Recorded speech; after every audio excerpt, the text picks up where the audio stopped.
네, 안녕하세요. 시작하겠습니다. 네, 안녕하세요. 먼저 이런 귀한 자리에 발표자 초청해주셔서 감사합니다.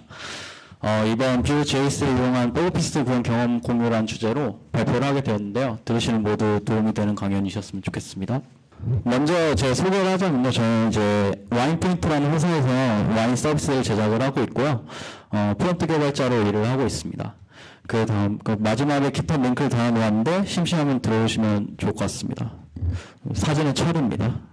이번 Vue.js를 이용한 백오피스 구현 경험 공유의 발표 대상은 Vue.js를 실무 프로젝트에 적용하려는 개발자분들과 Vue.js에 관심 있는 개발자분들 모두 들으셔도 괜찮은 주제로 가져왔습니다. 좀 고민을 많이 했는데 먼저 저희 회사의 상황에 대해서 이야기를 하려 합니다. 저희 회사에서 왜 뷰를 선택했는지에 대한 그런 이야기를 하려고 하는데요.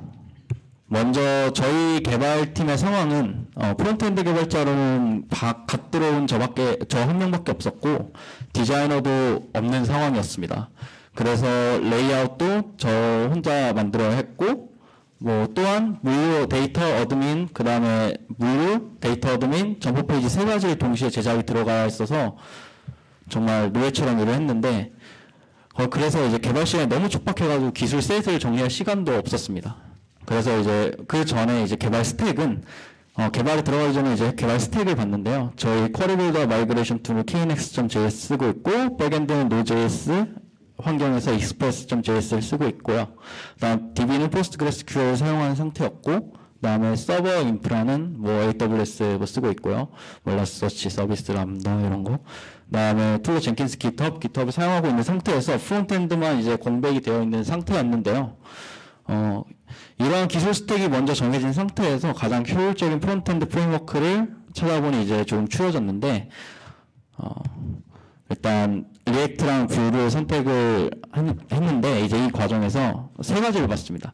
일단 서버에서 express.js를 사용해가지고 자바스크립트 환경에서 코딩을 하고 있어서 자바스크립트에 익숙한 기존 인원들이 익숙한 상황이었고요. 네, 또한 추후에 디자이너 혹은 퍼블리셔 분들의 접근이 굉장히 쉬워야 했어서 자바스크립트 환경의 프레임워크를 선택을 했고요. 근데 이제 앵귤러가 여기서 없는 이유는 저희가 백엔드 개발자분께서 타입스크립트에 대해서 약간 부정적인 그런 생각을 가지고 계셔서 근데 제외를 했었습니다. 자, 이제 선택을 뷰를 했는데 리액트랑 뷰 중에 이제 뷰를 선택을 했는데 그 이유에 대해서 설명을 하려고 합니다. 이건 누구나 다들 알고 계신 정보일 수도 있는데 한번 리마인드 하는 걸로. 왜 뷰를 선택을 했냐면 일단 첫 번째로 뷰에서는 이제 싱글 파일 컴포넌트라고 하는 오른쪽에 보이는 소스처럼 템플릿, 스크립트, 스타일 세 가지로 분리해서 SOC에 맞게 코드를 작성할 수 있는 아주 강력한 컴포넌트 기능을 제공을 하고요.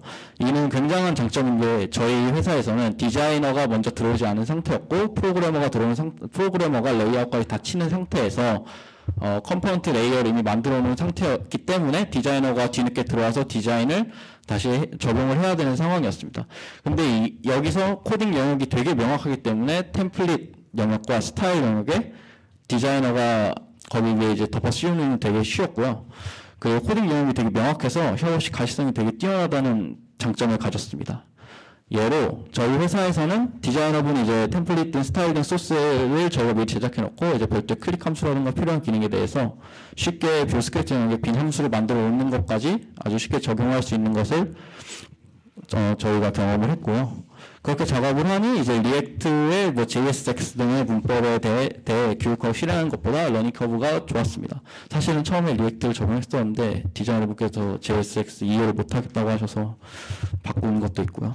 네, 또한 스타일 영역에는 이제 SASS 등 스타일 템플릿을 적용을 할 수 있기 때문에 되게 디자이너 분들이 좋아하시더라고요. 네, 두 번째로 이제 뷰는 리액트 이제 크리에이트 리액트 앱처럼 보일러플레이트를 지원하는데 그게 바로 뷰 CLI입니다. 뷰 CLI에는 여러 가지 설정이 존재하는데 거기 이제 웹팩이나 모카, 나이트 와처, 라우터, 스토어 등등 이제 설정을 통해서 해당 프로젝트만의 설정을 할 수 있게 되게 편하게 지원을 하고요. 그다음에 이제 이제 뷰 X인데요. 뷰 X는 뷰에서 사용하는 상태 관리 라이브러리인데 이는 다음 섹션에서 한꺼번에 설명을 하도록 하겠습니다. 네 번째로 이제 next.js인데 Next.js는 뷰에서 서버 사이드 렌더링을 쉽게 개발할 수 있는 프레임워크인데요. 리액트에서 이제 넥스트에 대응한 것이라고 보시면 됩니다. 네, 이제 Next 같은 경우에는 보일러플레이트 용도로도 프로젝트에서 되게 많이 사용할 수 있는데, 저희 이제 폴더 스트럭처가 이미 짜여 있고 다양한 기능들을 제공해서 저희도 한번 써보려고 했지만, 네, 써봤더니 이제 되게 고정된 이거 Next 자체에서 지원한 기능을 이제 수정하거나 그런 상황에서는 되게 수정하기가 힘들어서 저희 팀은 사용을 하지 않았고요. 이제 그리고 백오피스의 서버 사이드 렌더링이 필요하지 않았기 때문에 이제 사용을 하지 않았습니다. 또한 폴더 스트럭처도 고정으로 넥스트 구조로 이제 작성하는 것이 저희 프로젝트 자체가 이제 좋지 않았기 때문에 넥스트를 사용하지 않았습니다. 다섯 번째 이제 도큐멘테이션인데요. 뷰는 도큐멘트가 이제 한글화 잘 됐기로 되게 유명합니다. 그 이유는 이제 뷰, 뷰엑스 등의 도큐멘트가 이제 100% 한글화가 되어 있는데, 이게 100% 한글화 되어 있는, 100% 그 나라 언어화가 되어 있는 언어가 많지 않은데, 그 중에서 이제 뷰는 100% 한글화가 되어 있습니다. 이게 되게 열심히 한글화 번역을 하셨는데, 이는 필요한 모든 자료들이 이제 한글화가 되어 있다고 볼 수 있고요. 이제 저희 개발팀 내에서는 괜찮은 프레임워크라는 이야기가 되게 많이 나왔는데요. 일단 그 중에서 싱글 파일 컴포넌트에 대해서 되게 편의성이 좋다는 이야기가 많이 나왔는데, 대표적으로 저희 회사 이제 두 팀원들의 상황에 대해서 이야기를 해보겠습니다. 첫 번째로 제가 이제 만들어 놓고 디자이너분이 나중에 이제 투입이 되셨는데, 그분은 이제 뷰 1시간 교육을 통해서 이제 기본 프로젝트의 디자인을 변경하거나 추가 컨트리뷰션을 하는 과정까지 쉽게 적용이 됐고요. 기본적으로 이제 퍼블리싱에 대한 이해가 진짜 조금 있으신 분이셨는데, 그럼에도 아주 쉽게 뷰의 구조를 알고 수정이 가능하셨고요. 네, 또한 데이터 바인딩이 직관적이고 반복되는 요소 정의를 마크업 단계에서 할 수 있어서 구조 파악이 되게 쉬웠다고 이야기를 많이 하셨습니다. 네, 두 번째로 백엔드 프로그래머님께서는 이제 교육을 따로 하진 않았는데 소스 코드를 보고 이제 이해를 되게 쉽게 하셨습니다. 근데 그 이후로 이제 뷰 싱글 파일 컴포넌트에 대해서 굉장히 많이 칭찬을 하셨는데, 마크업 스키마 로직이 이제 똑딱 한 세트로 작성되는 거 보고 굉장히 웹이 간결해 보였다는 이야기를 많이 하셨습니다. 자, 그 다음에 이제 저희가 이제 상태가 복잡해지니, 저희 프로젝트 상태 복잡해지니 이제 상태 관리를 넣어야 하는 이슈에 직면했는데요. 뷰에서는 이제 공식적으로 제공하는 상태 관리 라이브러리가 있습니다. 이제 그게 이제 뷰엑스인데, 리액트에서 리덕스나 뭐 모백스 같은 게 있다면 뷰에서는 뷰엑스라는 상태 관리 툴이 있습니다. 하지만 리덕스를 이제 뷰에서 사용을 못 하진 않거든요. 저희도 처음에 리덕스를 쓸까 뷰엑스를 쓸까 뭐 고민을 되게 많이 했었는데 시간이 많이 없어서 이제 공식적으로 지원하는 뷰엑스를 이제 사용을 했습니다. 그 이유는 이제 리덕스가 리액트의 핏한 라이프 사이클을 사용하고 있는데, 그러한 기능을 이제 뷰에서는 사용하지 못하는 문제가 약간 있다고 하더라고요. 그래서 그리고 이제 뷰는 온전히 이제 리덕스와 같지 않기 때문에, 이제 뷰엑스는 뷰에 대한 이해가 있다면 뷰에 핏하게 만들었기 때문에 러닝 커브에 대해서 차이가 나는 경험이 있었습니다. 이러한 러닝 커브는 저희 팀에서는 빠른 개발이 목적이었기 때문에 이제 리덕스를 사용하는 이유가 없었고요. 그래서 뷰에 이제 핏한 뷰엑스를 선택하게 되었습니다. 또한 뷰엑스에서는 내장 비동기 처리를 지원을 하기 때문에 뭐 리덕스는 추가적인 모듈을 사용해가지고 처리를 해야 했지만 이제 뷰엑스는 추가적인 모듈 없이 사용이 가능했습니다. 또한 이제 뷰엑스는 뷰의 공식 커뮤니티에서 최종하고 최신 버전으로 이제 제공하기 때문에, 또한 리액트 제작 시 뭐 모브엑스 쓸지 뭐 리덕스를 쓸지 고민을 하지 딱히 않아도 공식적으로 사용하는 이제 검증된 이제 결과라든가 그런 것들이 나와 있어서 기술 검증을 위한 시간 투자를 비교적 적게 할 수 있다는 장점이 있었습니다. 이러한 이제 뷰엑스를 저희 프로젝트에 사용한 이유는 아래와 같은데요. 저는 이제 첫 번째로 액션 바인딩 역할로 저희는 뷰엑스를 사용을 했습니다. 백오피스는 이제 백엔드에서 처리하는 로직이 진짜 엄청 많아집니다. 이를 따로 이제 액션스로 명칭할 소스 코드를 나눠놨는데, 하지만 이제 전역 상태 로직이 따로 액션 등을 따로 관리하다 보니 이제 별도의 플럭스 패턴의 스토어를 구현을 하게 되고, 이제 소스 코드가 스파게티 코드가 되기 시작해서 이제 뷰엑스를 도입을 했는데, 왼쪽 서버 로직에서 이제 뷰엑스로 1대1 매핑을 통해서 이제 뷰엑스에서 결과값을 방하는 로직을 작성하고, 클라이언트에서 디스패치로 이제 사용하는 것도 이제 백엔드 로직 관리가 굉장히 용이해졌고요. 네, 두 번째 이제 Vuex의 이제 가장 강한 장점 중 하나라고 생각하는 게 이제 모듈스라는 이제 자체적으로 지원하는 기능을 통해서 파일 분할을 통해 해당 관심사를 분류하는 이제 코딩이 가능해져서 효율적으로 네, 관리를 할 수 있었습니다. 한 파일에는 이제 스테이트, getter, mutation, action, 기존의 플럭스 개념에 맞게 넣어서 디스패치나 커밋 등을 호출해서 사용할 수 있는데, 이는 Vuex의 이제 가장 강력한 기능이라고 생각을 하고요. 사용자가 따로 커스터마이징 하지 않아도 내장된 기능이고, 이제 비동기까지 지원할 프롬스 지역에서 이제 조금 벗어날 수 있다는 그런 장점이 있습니다. 저희 이제 적용하면서 얻은 경험인데, Vuex를 적용하면서 액션이 되게 많은 프로젝트의 경우에 이제 Vuex를 도입하는데 소스 관리 편리성이 진짜 증가하는 것을 경험을 했고요. 아무래도 관리를 하는 중간 레이어가 있으니 이제 소스 관리가 편해지고, 그리고 이제 Vuex를 적용할 때 정말 고민을 해야 되는 부분은 이 프로젝트가 진짜 Vuex 없이는 진짜 망한다 할 때 넣는 게 진짜 중요한 포인트인 것 같고요. 저희는 처음에 이제 Vuex를 아무 생각 없이 적용했을 때 소스 코드가 너무 비대해지고 그냥 이것도 그냥 스토어에 넣고 그냥 빠르게 처리하자 이런 식으로 코딩을 한번 했었던 적이 있는데, 그 이후로 이제 레거시 소스가 무지하게 쌓여서 바쁜 와중에도 이제 소스 코드 리팩토링을 하는데 되게 많은 시간을 할애했습니다. 그래서 Vuex는 레거시가 쌓일수록 처리하기가 진짜 기하급수적으로 어려워졌고, 그 이유는 이제 첫 번째로 클라이언트에서 사용하는 곳과 이제 Vuex에서 사용하는 곳이 이제 둘 다 변경을 해야 했기 때문에 레거시 소스가 엄청 쌓였습니다. 두 번째로 이제 스테이트와 뮤테이션 액션스가 이제 복잡하게 얽힐수록 컨트롤이 어려워졌습니다. 그 다음으로 이제 컴포넌트들이 Vuex를 바라볼수록 범용성이 매우 떨어지는데요.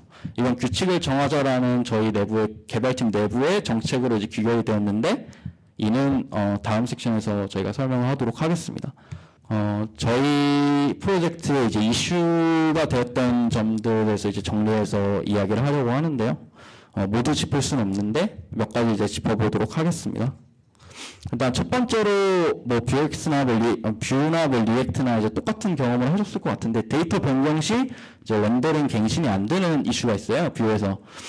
이건 되게 기초적인 이슈 중에 하나인데, 첫 번째 이슈는 이제 add data in object after initialize, Vuex를 사용하면 한 번씩 겪어보는 문제들, 오브젝트 안에서 데이터를 추가했는데 왜 변경이 안 되냐, array 수업을 했는데 왜 변경이 안 되냐, 이런 기본적인 문제들인데요. 소스 코드를 보시면 이제 처음에 설명드릴 거는 이제 add data in object after initialize인데, 먼저 간단한 소스 코드를 보겠습니다. 소스 코드를 보시면 이제 초기에 테스트 오브젝트가 안에 값이 없고, 버튼을 누르면 테스트 오브젝트의 값을 추가로 넣어주는데요. 이게 되게 빈번한 작업인데, 간단 소스 코드인데 이제 시험 결과를 한번 보겠습니다.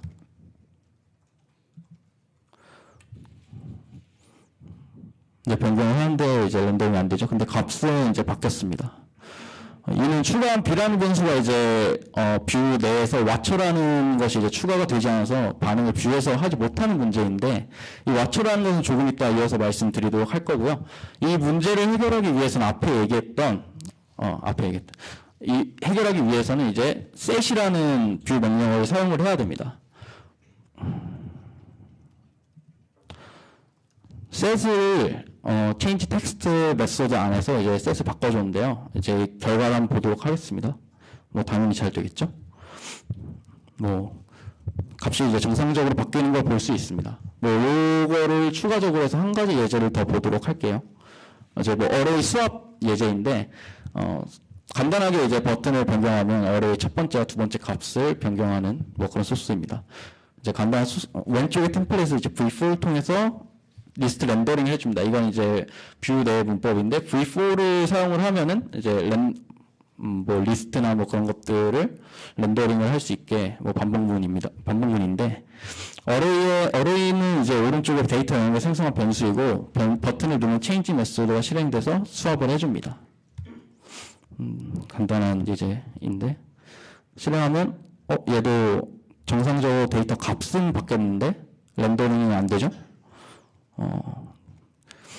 얘도 이제 이러한 문제를 해결하는 방법은 여러 가지 방법이 있는데, 첫 번째로 이제 딥카피를 사용을 하는 방법이 있습니다. 왼쪽에 있는 소스처럼 아예 새로운 배열을 만들어서 그 배열을 array에 대입을 해버리면 array에 있던 왓처가 이제 변경을 감지하여 렌더링 다시 하게 됩니다. 조금 풀어서 더 설명을 하자면, 어레이 자체는 이제 왓처가 달려 있는데, 뭐 왓처라는 좀 이따 다시 설명할 겁니다. 0번 키에 이제 해당하는 레퍼런스랑 이제 1번 키에 해당하는 레퍼런스가 있습니다. 근데 0번에 왓처는 이제 0번 키가 갖고 있는 레퍼런스를 바라보는 값을 감지하고, 이게 되게 복잡한데, 1번 왓처는 왓처가 이제 1번 키가 갖고 있는 레퍼런스 바라보는 값을 감지를 하고 있습니다. 근데 이는 레퍼런스만 교환을 했기 때문에 왓처가 바라보는 값에는 변경점이 없습니다. 그래서 갱신이 되지 않는데, 그건 이제 클론 딥을 사용해서 뭐 로데시 데이터를 넣어준다면 새로운 데이터가 들어오는 것이므로 갱신을 해주게 됩니다. 근데 이렇게 하니 잘 되는데, 이제 소스를 뭐 클론 딥이라든가 뭐 이런 것들 뭐 트리키한 수단을 사용해서 해결한 것 같은 느낌인데, 이러한 이슈를 뷰에서는 이제 어떻게 제공을 하냐 하면 오른쪽에 이제 뷰에서 셋이라는 명령을 제공하는 것을 볼 수 있는데, 이 셋이라는 명령을 사용하면 수없이 훨씬 쉽게 바꿀 수 있습니다. 뭐 영상을 보시면 잘 바뀌는 걸 볼 수 있죠. 이러한 일이 일어난 이유가 이제 중요한데요. 왜 이런 문제가 일어나냐 하면, 뷰에서 이제 버추얼 돔 내부를 이제 간략화해서 이제 설명을 해드리겠습니다. 이제 간략화를 했을 때 버추얼 돔 프로세스는 대부분 이니셜라이즈를 거치고, 그 다음 마운티드 이제 훅 호출되고, 마운티드가 되고, 그 다음 렌더, 그 업데이트 등등등의 패스를 거치는데, 이때 이제 이니셜라이즈 단계에서 내부적으로 소스 코드 작업을 거치는데, 이는 이제 버추얼 돔에서 초기에 단 한 번만 하는 작업이고요. 그 작업은 이제 자바스크립트 상에서 데이터로 받은 값을 getter, setter로 이제 변하는 작업을 거칩니다. 뭐 데이터 translate to getter, setter 있죠. 뭐 여기서 object.define property를 사용해서 전역으로 사용할 수 있게 작업을 하는데, 이는 사용자들에게 이제 보이진 않아요. 근데 속성에 액세스하거나 수정하면은 뷰가 속성에 대한 추정 및 변경 알림을 수행할 수 있게 이제 만드는 겁니다. 그래서 아까 계속 말했던 이제 이러한 속성에 대한 추정 및 변경 알림을 수행하기 위해서 뷰 오브젝트에 이제 일괄적으로 왓처가 하나씩 붙게 돼요. 이는 변경사항은 그때그때마다 감지하기 위함인데, 업데이트 이후 상태에 변경되면 세터에서 받고, 그때 왓처에 알려서 컴포넌트가 다시 렌더링되는 형태가 되는 겁니다. 왓처는 이제 말 그대로 변경사항 감지에 대한 알기 위한 변수 같은 건데, 하지만 생성되지 않은 데이터에 대해서는 당연히 이제 트래킹이 되지 않죠. 이니셜라이즈 때 이제 데이터가 추가되지 않았으니. 그러니까 이제 런타임 도중 모델을 추가할 경우에는 셋이라는 애를 만들어서 얘를 써라라고 한 겁니다. 뭐 내부적으로 이니셜라이즈 작업을 할 때 왓처를 변수에 붙여주는 작업을 런타임 도중에서도 모델을 추가할 수 있게 해주는 작업이고요. 이러한 문제 때문에 추가가 된 겁니다. 그러면 이제 감시를 위해서 왼쪽 처음부터 모델을 확실하게 만들어 놓거나, 오른쪽처럼 이제 셋을 통해서 해결을 할 수 있습니다. 그 다음에 이제 문제는 이제 뷰엑스 관련된 문제인데요. 뷰엑스는 이게 정말 레거시 코드 쌓이는 것부터 시작해서 문제가 되게 많았는데, 똑똑하게 쓰기가 되게 어렵습니다. 뷰엑스가. 이제 저희 회사에서 이제 필요한 백오피스가 아무래도 3개 프로젝트를 한 번에 작업을 하다 보니, 단기간에 개발을 하니, 프론트엔드 개발도 이제 저 혼자 하는 상황이었고, 프로젝트 3개를 혼자 개발하기 위해서는 이제 컴포넌트를 이제 매우 많이 재사용해야겠다라는 생각을 하게 되었습니다. 이제 뷰엑스의 이중적인 코드를 전부 그때부터 정리를 하기 시작을 했고요. 초반에 이제 정신없이 짜다 보니 그림과 같은 구조로 작성을 했습니다. 이러면 안 되는데. 그래서 이제 기존에 위와 같은 구조로 작성되어 있던 구조를 싹 다 바꿨습니다. 현재 구조는 모든 곳에서 뷰엑스에 의존적이다 보니 코드를 재사용하기 위해서는 동일한 뷰엑스 코드를 다른 프로젝트에서도 써야 한다는 문제가 있었습니다. 하지만 다른 프로젝트의 뷰엑스에서도 사용하지 않는 상태도 존재했고, 뷰엑스를 사용하지 않는 프로젝트도 존재했기 때문에, 그래서 컴포넌트를 작성할 때 데이터 컴포넌트 레이아웃과 레이아웃 컴포넌트 쪽을 이제 나누기로 하였습니다.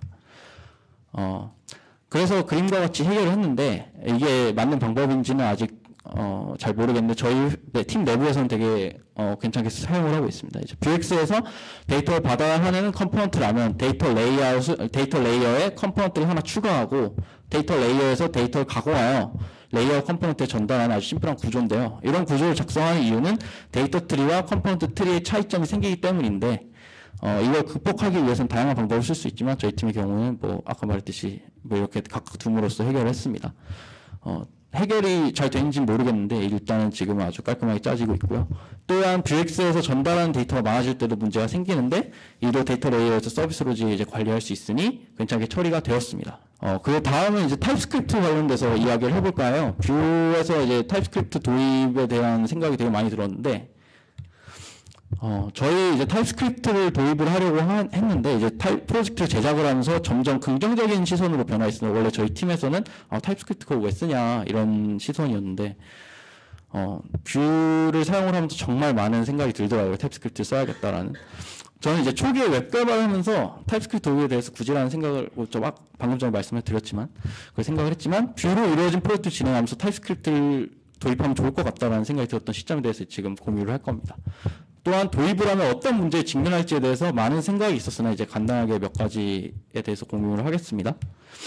첫 번째 생산성인데요. 일단 왼쪽에 클라이언트 소스와 Vuex 소스, 서버 소스인데 도입이 가장 절실하게 느꼈던 부분입니다. 생산성. 사진을 예시로 들자면 이제 클라이언트, 뷰, 서버 단위로 넘어가는 소스 코드에서 이렇게 소스 코드를 짠 이유는 각각의 데이터 타입이 맞는지 보장을 할 수 없기 때문에 모든 상황에서 타이핑을 해줬습니다. 그렇게 하다 보니 소스 코드에 노라성 코드가 되게 많아졌고요. 점점 비대해지기 시작을 했습니다.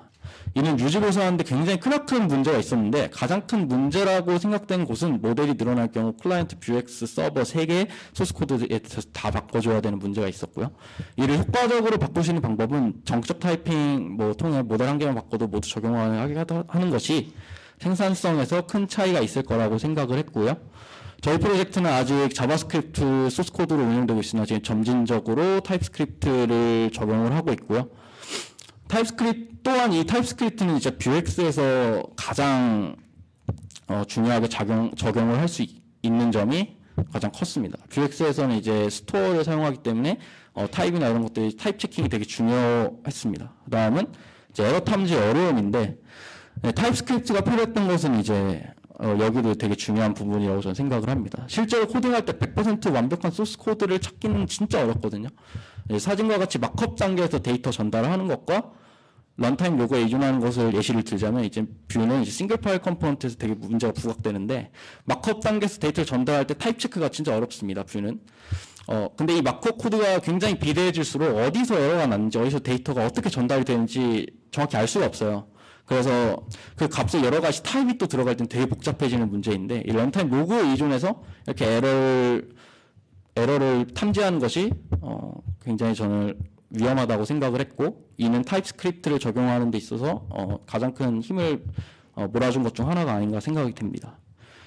또 근데 이제 적용을 막상 하려 하니 팀 내에서 러닝 커브 관련해서 이슈가 나왔는데요.